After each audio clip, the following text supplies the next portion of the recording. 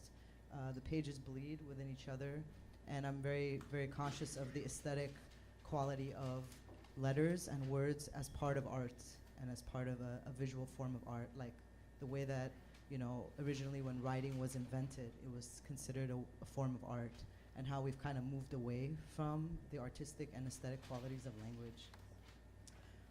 My next book, which is forthcoming this year, is called The Vineyard of Mirrors, and it's about the fragmentation of performativity of being a woman, being Armenian, being American, being Lebanese, and it thinks about the way in which language, and especially in a post-colonial kind of framework, has been imposed by the hierarchy of the power of language, I guess, in a global world. So it really talks about the role of language and identity and how they're intertwined.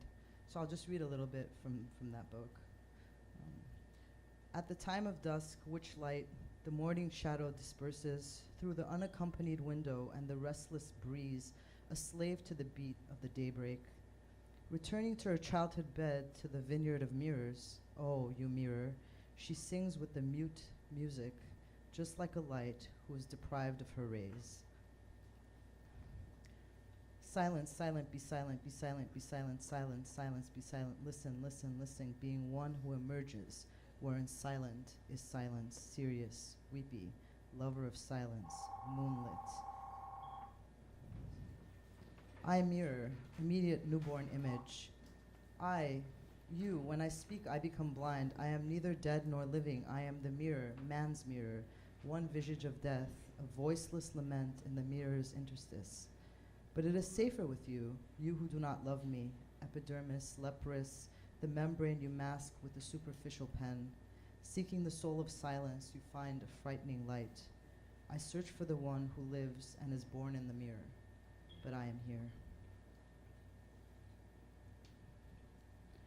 I see you through the mirror of the other, dispatched, dark circle, eyes, lashes, decorating the tears, droughted, dripping, dropping the drape of my skin through. The other, the one that is not me and can never be, the bearded fortress of our perfect dreams for you. Yes, inkas kanayim haili mech hailinga pochem. You is not I, only I see I through the opaque shadows of myself. The mystery is solved upon entry through the passageways of inflicted magistrates, infected, writing my story, just like the valance of a window that avails the light to no shade. Representation, disfigured adaptations qualify, the lens of reenactments, the lavender of the colored game of play, acting souls who convert the one who is not you. I hear you, call through the window, widow, tempting apple tries of bloody apples trapped in the broken glass of the mirror. Is it only in the gaze that we exist for each other, the simultaneous simulacrum which demands a sacrifice, a witness to its horror, hallucinatory martyrdom, my spectacular spectator seeking solace in speculum? The metonym, you, the poison and the cure to my amputated lantern of endless song, fueled only by the drug of my darkness. The violation of interdiction, the stranger learned to speak the language of majesty, magister, and then forgot their own. The mirror's lament. Thank you.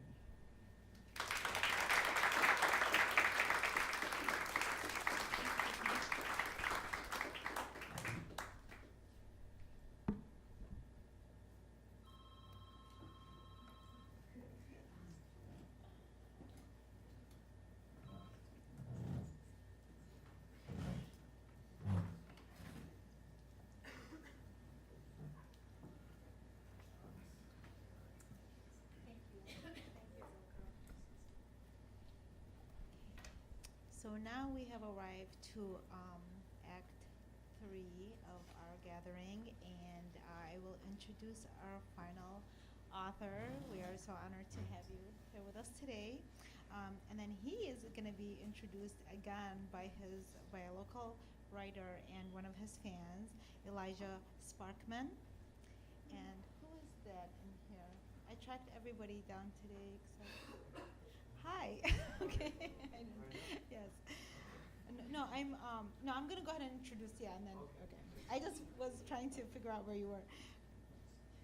So, internationally acclaimed for his short stories, Etgar Keret is hailed as the voice of young Israel, rarely extending beyond 3 or 4 pages. Karet's stories fuse the banal with the surreal and offer a window on a surreal world that is both dark and comic. Karet's books are bestsellers in Israel and have been published in over 40 languages. His books include The Bus Driver, Who Wanted to Be God, Missing Kissinger, The Nimrod Flip Out, The Girl on the Fridge, and Suddenly a Knock on the Door, which became an instant #1 bestseller in Israel. Karet is also the author of a memoir, The 7 Good Years, in which he contemplates moments of his life against a backdrop of constant conflict, casting an absurd light on both the monumental and mundane. Karet's work has appeared in The New Yorker, The New York Times, The Wall Street Journal, and the Paris Review, among many other publications. He is a regular contributor to This American Life. In 2016, he was awarded the Charles Bronfman Prize, recognizing his work as inspiring Jewish values and having global impact. Karet has also received the Book Publishers Association's Platinum Prize several times, the Chevalier Medallion of France's Order of Arts and Letters, and he has been awarded the Prime Minister's Prize and the Ministry of Culture's Cinema Prize. More than 40 short movies have been based on his stories, one of which won the American MTV Prize in 1998.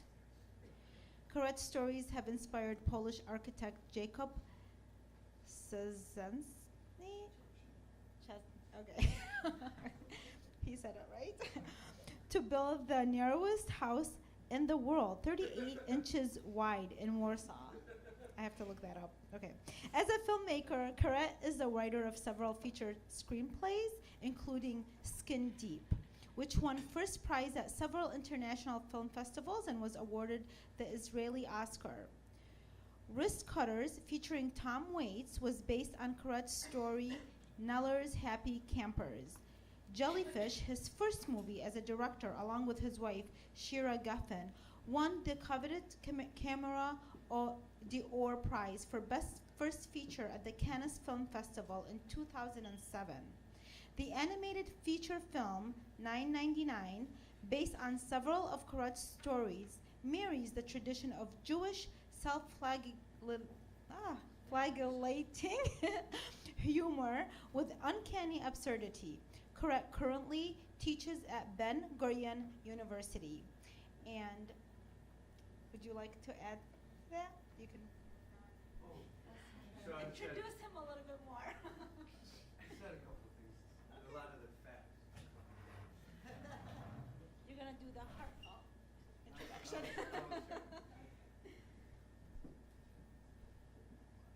Thank you. It's my privilege tonight to introduce Mr. Keret for a second time tonight. Let me get out.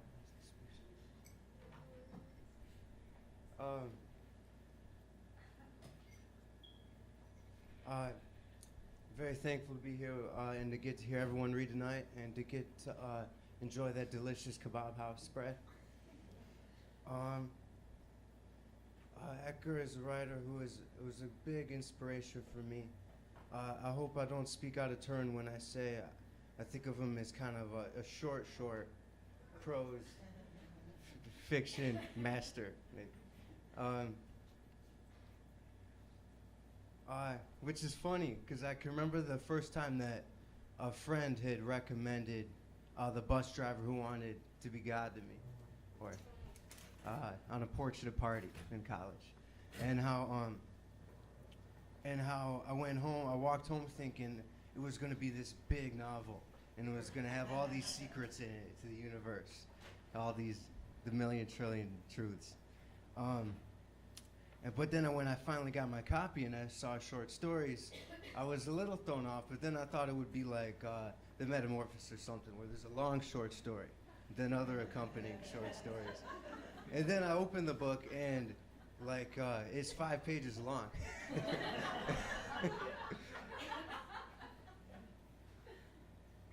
But then, I read it. and it made a lot of sense after that. I think in the bookshelf of my mind, it's as important as any War and Peace, right? And but it stays with you, those kind of things, and you think why can all of that be contained in those 5 pages? What can he do? And I don't know. I had a couple of things. The style is one thing. I love those picturesque characters with the narrative wit and the funny, cute absurdities, like 2 characters going on a date to the dolphinarium. I don't know. Are there those? And these kind of things, they pull you in. It's someone you like to hear think. They're efficient. His stories and the meditations, and because I also really enjoy the 7 Good Years and the airport meditations. Those are great. But they could be stripped and minimal, and there's really essential storytelling things occurring. Like the bus driver doesn't even have a name; he's just the bus driver, and the girl isn't even really a girl; she's just happiness, But these are tropes that help propel the story to maybe its ultimate ideas and goals. And what's at the heart of those is that even though the stories are small, maybe the ideas are big. There's people who have to deal with moral conundrums, decisions, dilemmas, how to be a good person in the world, and how to, because you can't be one for everyone, and even yourself at the same time. So how do you find happiness, but also get everybody to work on time? And so she had mentioned that little house too, and the house is crazy, right? But I kind of get it why they did it, because to give you something back, you make so many houses for us. All right, there you go.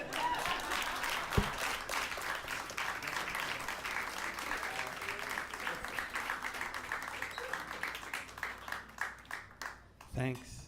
I was saying it was the best introduction I've ever got, really. And after it, I have to read The Bus Driver Who Wanted to Be God, right?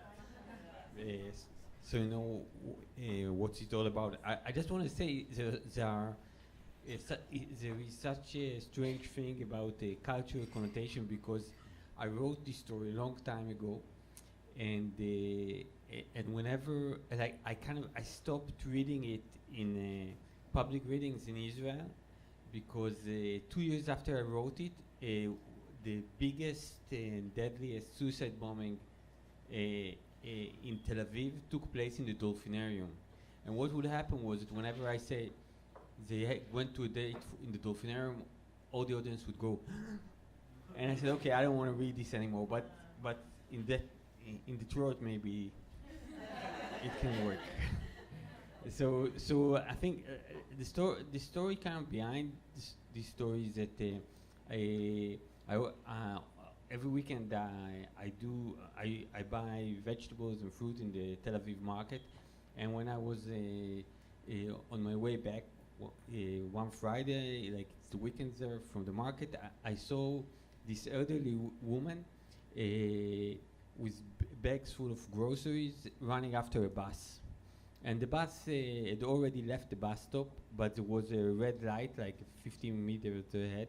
So she kept running until she reached the door of the bus, And then she started kind of banging, and it really like, I think she was stressed, but it looked as if she was really angry. And she banged on it, and I used public transportation a lot, and I see myself as some kind of an expert in bus driver psychology, and I said, "Whoa, lady, you're going the wrong way." And of course, the more she banged, the more the driver ignored her. And just when it looked like, the light was going to turn green in a second, and I'm witnessing this little tragedy, she put her paper bags on the road, and she looked up at the driver, and she did this motion that looked like kind of praying. And the moment she did this, the gates of the bus opened, and she got on the bus, and I got back home, and I wrote this story. The story about a bus driver who wanted to be God. This is the story about a bus driver who would never open the door of the bus for people who were late. Not for anyone. Not for repressed high school kids who'd run alongside the bus and stare at it longingly. And certainly not for high-strung people in windbreakers who'd bang on the door as if they were actually on time and it was the driver who was out of line. And not even for little old ladies with brown paper bags full of groceries who struggled to flag him down with trembling hands. And it wasn't because he was mean that he didn't open the door, because this driver didn't have a mean bone in his body. It was a matter of ideology. The driver's ideology said that if, say, the delay that was caused by opening the door for someone who came late was just under 30 seconds, and if not opening the door meant that this person would wind up losing 15 minutes of his life, it would still be more fair to society to not open the door, because the 30 seconds would be lost by every single passenger on the bus. And if there were, say, 60 people on the bus who hadn't done anything wrong and had all arrived to the bus stop on time, then together they'd be losing half an hour, which is double 15 minutes. This was the only reason why he'd never opened the door. He knew that the passengers hadn't the slightest idea what his reason was, and that the people running after the bus and signaling him to stop had no idea either. He also knew that most of them thought he was just an SOB, and that personally it would have been much, much easier for him to let them on and receive their smiles and thanks. Except that when it came to choosing between smiles and thanks on the one hand and the good of society on the other, this driver knew what it has to be, what it had to be. The person who should have suffered the most from the driver's ideology was named Eddie. But unlike the other people in this story, he wouldn't even try to run for the bus. That's how lazy and wasted he was. Now, Eddie was assistant cook in a restaurant called The Steakaway, which was the best pun that the stupid owner of this place could come up with. The food there was nothing to write home about, but Eddie himself was a really nice guy. So nice that sometimes when something he made didn't come out too great, he'd serve it to the table himself and apologize. It was during one of these apologies that he met happiness, or at least a shot at happiness, in the form of a girl who was so sweet that she tried to finish the entire portion of roast beef that he brought her just so he wouldn't feel bad. And this girl didn't want to tell him her name or give him her phone number, but she was sweet enough to agree to meet him the next day at 5 at a spot they decided on together, the Dolphinarium, to be exact. Now Eddie had this condition, one that had already caused him to miss out on all sorts of things in life. It wasn't one of those conditions where your adenoids get all swollen or anything like that, but still it had already caused him a lot of damage. This sickness always made him oversleep by 10 minutes, and no alarm clock did any good. That was why he was invariably late for his work at the Steakaway. That and our bus driver, the one who always chose the good of society over positive reinforcements on the individual level. Except that this time, since happiness was at stake, Eddie decided to beat the condition, and instead of taking an afternoon nap, he stayed awake and watched television. Just to be on the safe side,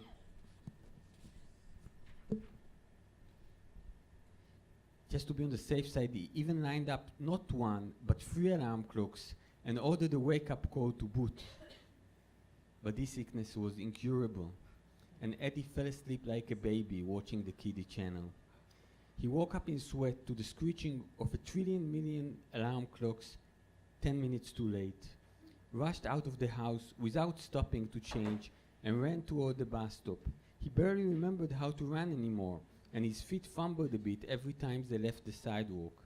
The last time he ran was before he discovered that he could cut gym class, which was about in the 6th grade, except that unlike in those gym classes, this time he ran like crazy, because now he had something to lose, and all the pains in his chest and his lucky strike wheezing weren't going to get in the way of his pursuit of happiness. Nothing was going to get in his way, except our bus driver, who had just closed the door and was beginning to pull away. The driver saw Eddie in his rear view mirror, but as we've already explained, he had an ideology, a well-reasoned ideology that more than anything relied on a love of justice and on simple arithmetic. Except that Eddie didn't care about the driver's arithmetic. For the first time in his life, he really wanted to get somewhere on time, and that's why he went right on chasing the bus, even though he didn't have a chance. Suddenly, Eddie's luck turned, but only halfway. 100 yards past the bus stop, there was a traffic light, and just a second before the bus reached it, the traffic light turned red. Eddie managed to catch up with the bus and drag himself all the way to the driver's door. Didn't even bang on the glass, he was so weak.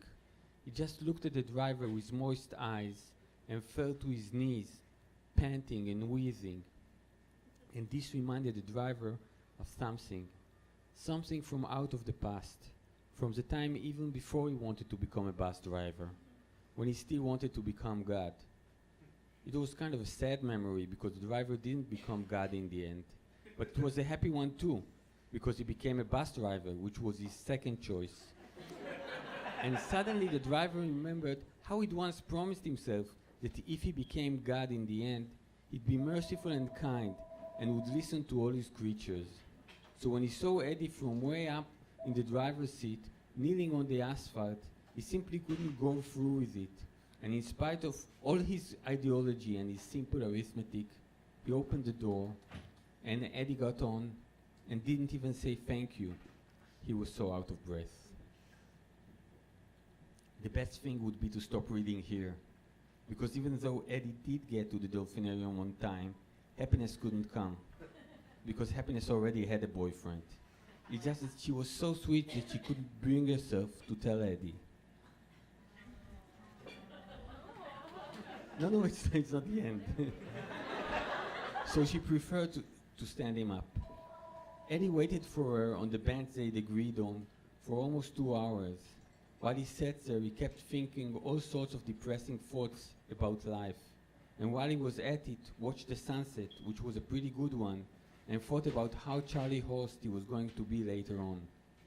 On his way back, when he was really desperate to get home, he saw his bus in the distance, pulling in at the bus stop and letting off passengers. And he knew that even if he'd had the strength to run, he'd never catch up with it anyway. So he just kept on walking slowly, feeling about 1 million tired muscles with every step. And when he finally reached the bus stop, he saw that the bus was still there, waiting for him. And even though the passengers were shouting and grumbling to get a move on, the driver waited for Eddie, and he didn't touch the accelerator till Eddie was seated.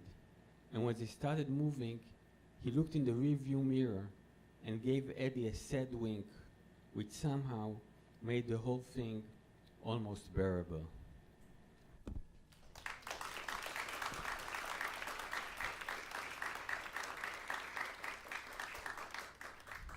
So I know that in this evening you're supposed to read in your native tongue.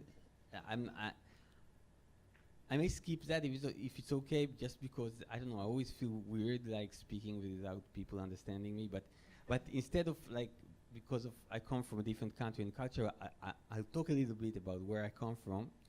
So, and the easiest thing would be talking about it through writing, because when I was in high school, I majored in in physics and math, and I was supposed to go to an engineering school. But in Israel, when you're 18, you go to the army. You have a compulsory army service, 3 years for men and 2 years for women. And it was a horrible time for me. I was a very bad soldier. They threw me out from, I think, 4 different units. I had an officer who was a religious man, and he said to me that being religious, he believes that every human being, animal, and plant were created for a reason. And he said, you serve under me for 4 months, and I have no idea why God had created you. And he said, I'm sure there is a reason, but you need to have some kind of divine wisdom to understand why you were created.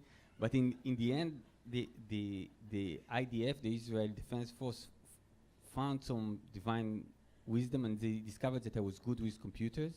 So they put me in this position where I had to take those very long shifts and to kind of take care of some computer. And it was like sometimes 48-hour shifts in a kind of in an underground basement shelter kind of place.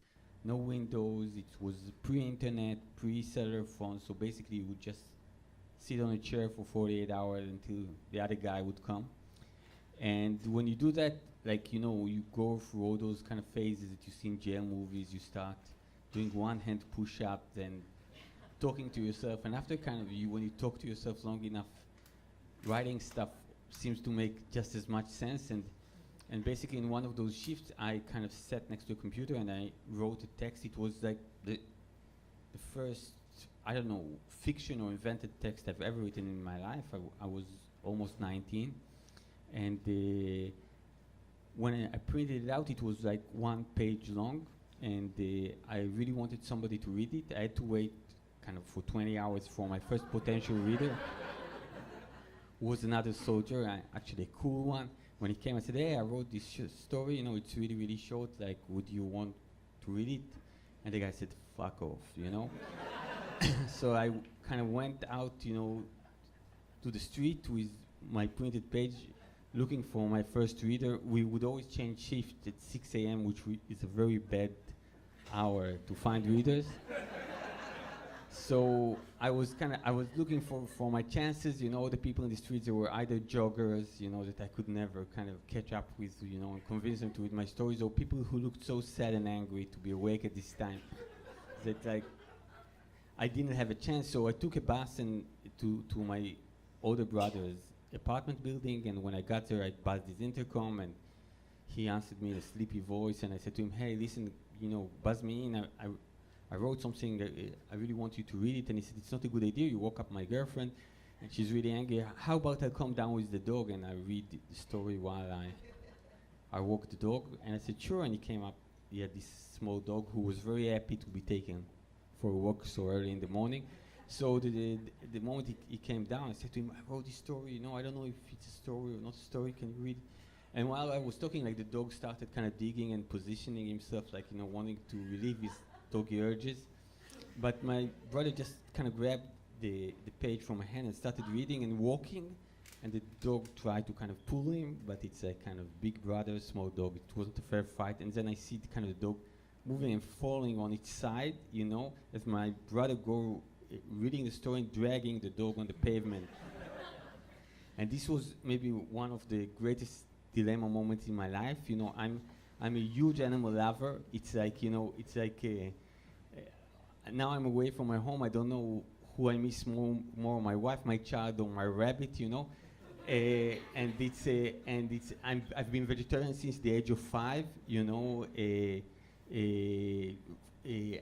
I really, really love animals, but it was the first time in my life that somebody was willing to read something I wrote, you know. So I said, I don't know, should I tell the dog? No, but luckily, like, no, my stories are very short, so a couple of blocks later, my brother stopped, the dog kind of regained his balance and did what it wanted to do in the first place, and my brother looked at me, and he had moist eyes, like, I could see he was almost crying, and he said, so beautiful, I don't believe it. My kid brother wrote it, and he gave me a big hug, and he said, do you have another copy of it? And I said, sure. So he said, great, and he bent down and picked the dog poo with the story, and he threw it in the garbage. and and I always tell the story to my students, when we talk about writing, because I tell them that the moment he did that was the moment I realized that I want to become a writer. Because really, because it was something as if my brother always taught me the most important lessons in life, but always in a very strange way. But what I felt like, he was there next to me and he was talking about the story and he was moved by it and he was very excited, while I was glancing at this kind of piece of dirty page, with flies flying over it, and I said, well, the story isn't there, like the story is in my brother, It's like there is something, this page or the books is no more than a pipe through which you can take stuff from your heart and lead them to other people's heart or from your mind to other people's mind. So I kind of changed my mind about book burning. Like I said, they can burn books, but only after we read them, So I brought a clean copy of the story here. I wrote it a really long time ago, but I still like reading it. And it's called Pipes. When I got to 7th grade, they had a psychologist come to school and put us through a bunch of adjustment tests. He showed me 20 different flashcards, one by one, and asked me what was wrong with the pictures. They all seemed fine to me, but he insisted and showed me the first picture again, the one with the kid in it. What's wrong with this picture, he asked in a tired voice. I told him the picture seemed fine. He got really mad and said, can't you see that the boy in the picture doesn't have any ears? The truth is that when I looked at the picture again, I did see that the kid had no ears, but the picture still seemed fine to me. The psychologist classified me as suffering from severe perceptual disorders.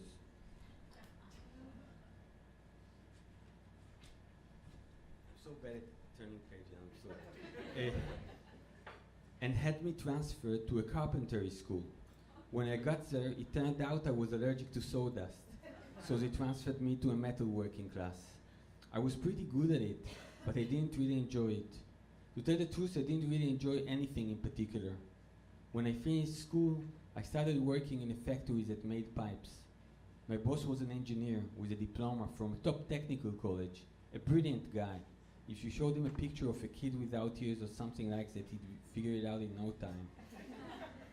After work, I'd stay on at the factory and make myself odd-shaped pipes, winding ones that looked like curled-up snakes, and I'd roll marbles through them. I know it sounds like a dumb thing to do, and I didn't even enjoy it, but I went on doing it anyway. One night I made a pipe that was really complicated, with lots of twists and turns in it, and when I rolled the marble in, it didn't come out at the other end. At first I thought it was just stuck in the middle, but after I tried it with about 20 more marbles, I realized they were simply disappearing. I know that everything I say sounds kind of stupid. I mean, everyone knows that marbles don't just disappear. But when I saw the marbles go in at one end of the pipe and not come out at the other, it didn't even strike me as strange. It seemed perfectly okay, actually. That was when I decided to make myself a bigger pipe in the same shape and to crawl into it until I disappeared. When the idea came to me, I was so happy that I started laughing out loud. I think it was the first time in my entire life that I laughed. From that day on, I worked on my giant pipe. Every evening I'd work on it, and in the morning I'd hide the parts in the storeroom. It took me 20 days to finish making it. On the last night, it took me 5 hours to assemble it, and it took up about half the shop floor. When I saw it all in one piece waiting for me, I remembered my social studies teacher, who said once that the first human being to use a club wasn't the strongest person in his tribe or the smartest. They didn't need a club, while he did. He needed a club more than anyone to survive and to make up for being weak. I don't think there was a human being in the whole world who wanted to disappear more than I did. And that's why it was me that invented the pipe. Me, and not that brilliant engineer with his technical college degree who runs the factory. I started crawling inside the pipe with no idea about what to expect at the other end. Maybe there would be kids there without ears, sitting on mounds of marbles. Could be. I don't know exactly what happened after I passed a certain point in the pipe. All I know is that I'm here. I think I'm an angel now. I mean, I've got wings and this circle over my head, and there are hundreds more here like me. When I got here, they were sitting around playing with the marbles I drove through the pipe a few weeks earlier.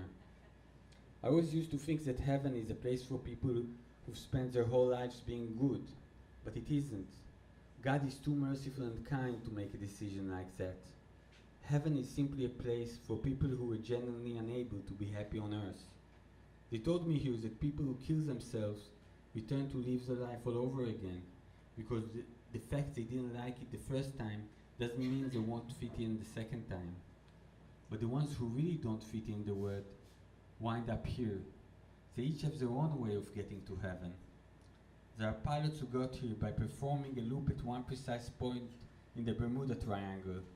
There are housewives who went through the back of their kitchen cabinets to get here, and mathematicians who found topological distortions in space and had to squeeze through them to get here. So if you're really unhappy down there, and if all kinds of people are telling you that you're suffering from severe perceptual disorders, look for your own way of getting here. And when you find it, could you please bring some cards? Because we're getting pretty tired of the marbles.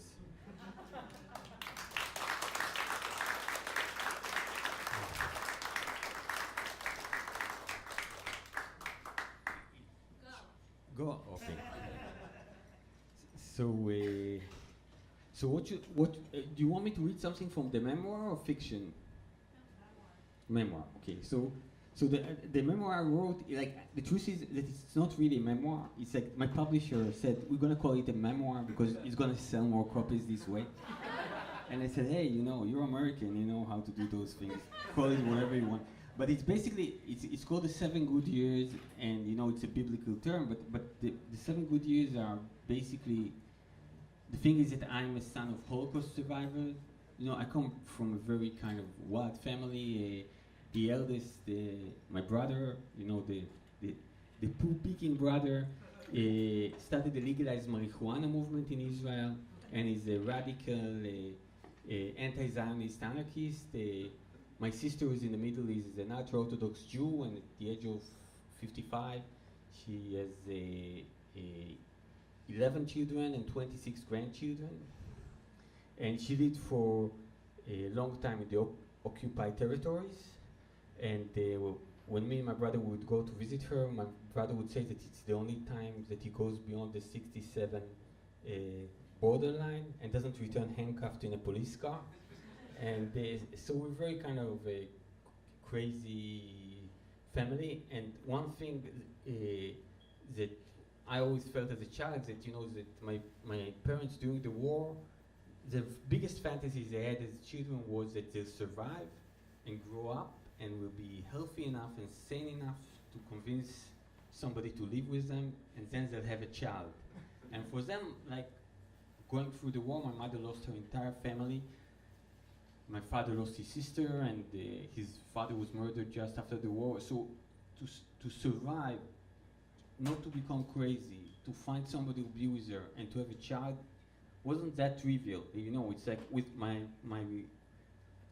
father, nobody from the village he came from was able to do that. He's the only guy who had a child. They all died or died alone or did not survive the war. So we always had a lot of love, and I always felt how my parents miss these kind of things, that they can show their child to their parent.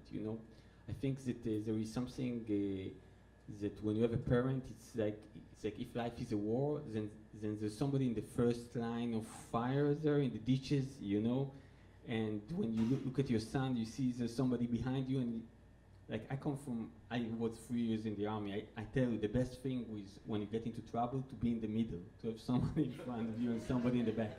It's much safer.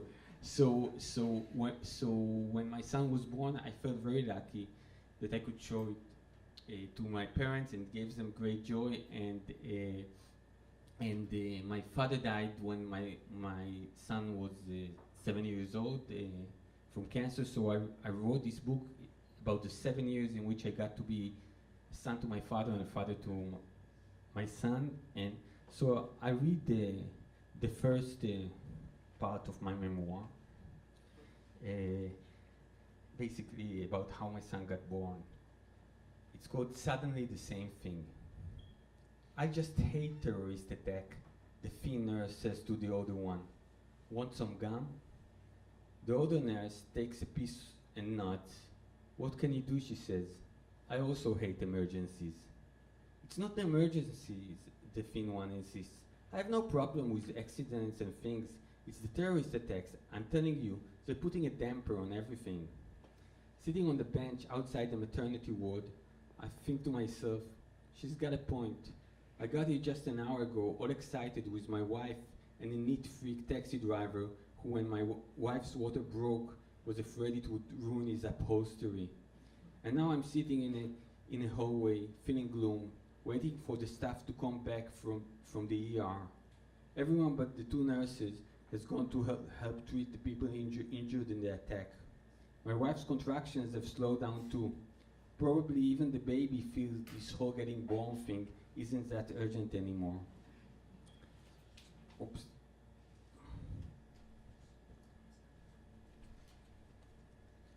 As I'm on my way to the cafeteria, a few of the injured roll past on squeaking gurneys. In the taxi on the way to the hospital, my wife was screaming like a mad woman, but all these people are quiet. Are you Etgar Keret? A guy wearing a checked shirt asks me. The writer? I nod reluctantly. Well, what do you know, he says, pulling a tiny tape recorder out of his bag. Where were you when it happened? He asks. When I hesitate a second, he says in a show of empathy, take your time. Don't feel pressured. You've been through a trauma. I wasn't in the attack, I explained. I just happened to be here today. My wife's giving birth. Oh, he says, not trying to hide his disappointment, and presses the stop button on his tape recorder. Mazel tov. Now he sits down next to me and lights himself a cigarette. Maybe you should try talking to someone else, I suggested, an attempt to get the Lucky Strike smoke out of my face. A minute ago, I saw them take 2 people into neurology. Russians, he says with a sigh, don't know a word of Hebrew. Besides, they don't let you into neurology anyway. This is my 7th attack in this hospital, and I know all the shtick by now. We sit there a minute without talking. He's about 10 years younger than I am, but starting to go bald. When he catches me looking at him, he smiles and says, too bad you weren't there. A reaction from a writer would have been good for my article. Someone original, someone with a little vision. After every attack, I always get the same reactions. Suddenly I heard a boom. I don't know what happened. Everything was covered in blood. How much of that can you take? It's not their fault, I say. It's just that the attacks are always the same. What kind of an original thing can you say about an explosion and senseless death? Beats me, he says with a shrug. You're the writer. Some people in white jackets are starting to come back from the ER on their way to the maternity ward. You're from Tel Aviv, the reporter says to me. So why did you come all the way to this dump to give birth? We wanted a natural birth. The department here naturally interrupts, sniggering. What's natural about a midget with a cable hanging from his belly button, popping out of your wife's vagina? I don't even try to respond. I told my wife, he continues, if you ever give birth, only by cesarean section, like in America. I don't want some baby stretching you out of shape for me. Nowadays, it's only in primitive countries like this that women give birth like animals. Yalla, I'm going to work. Starting to get up, it was one more time. Maybe you have something to say about the attack anyway, he asks. Did it change anything for you? Like, what you going to name the baby or something? I don't know. I smile apologetically. Never mind, he says with a wink. I hope it goes easy, man. 6 hours later, a midget with a cable hanging from his belly button comes popping out of my wife's vagina and immediately starts to cry. I try to calm him down, to convince him that there's nothing to worry about, that by the time he grows up, everything here in the Middle East will be settled. Peace will come. There won't be any more terrorist attack. And even if... Last page turning for tonight.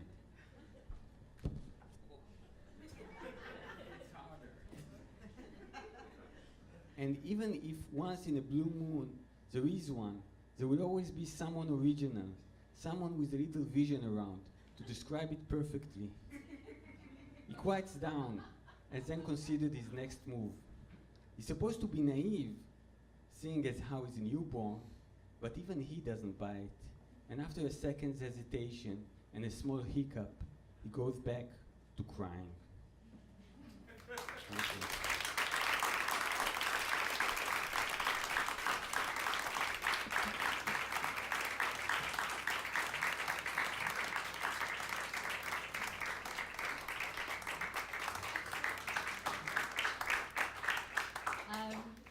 I guess, well, obviously, thank you so much to Edgar. He's actually one of my favorite writers, and I think I told you this earlier today, that I actually thought I was going to be a fiction writer when I realized that I didn't know what a plot was.